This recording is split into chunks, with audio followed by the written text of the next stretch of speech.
generazione intelligente quando le persone non guardano con la loro mente. Generazione che corre senza un ideale concreto quando mi mentre agire poi si fanno indietro. Cosa vogliono trovare in un giorno futuro come indica a 30 anni?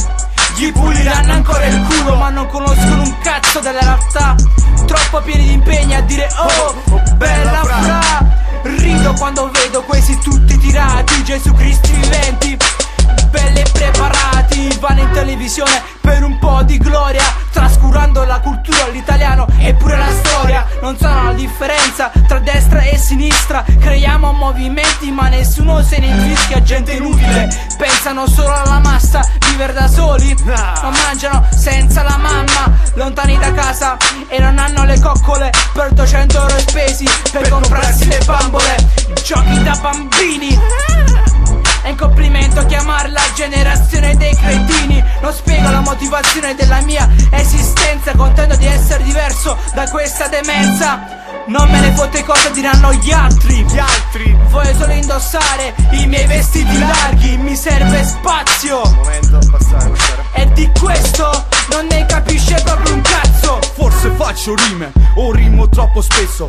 Testo a volte triste come un cazzo di cipresso. Mi risollevo in un attimo facendo sesso, così spacco il culo, non resto depresso. Fondo il mio pensiero in un cazzo di ritmo e lo faccio sempre in un solo attimo. Sarà che mi viene per istinto, per passione, ma spacco e cerco di oltrepassare questa situazione. Cerco di esagerare e mi viene naturale. Se penso ai miei problemi divento un animale. Per questo guardo la tasca del parlamentare. Cazzo vado lì, lo spacco e lo mando in ospedale. Tutta la giornata per dire stronzate insensate. Ed io che scavo il fossa furia di ballate.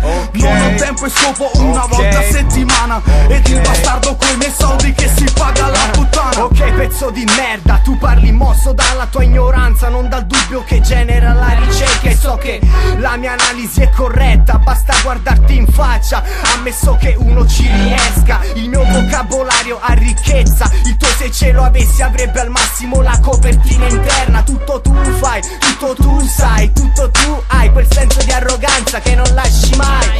Perché tu sei superiore, ma solo se mettiamo sotto sopra la scala dell'evoluzione. A chi interessa della tua opinione, la dici per te stesso, non c'è comunicazione. Non rifletti ma non è una novità, a malapena parli bene, non hai le capacità.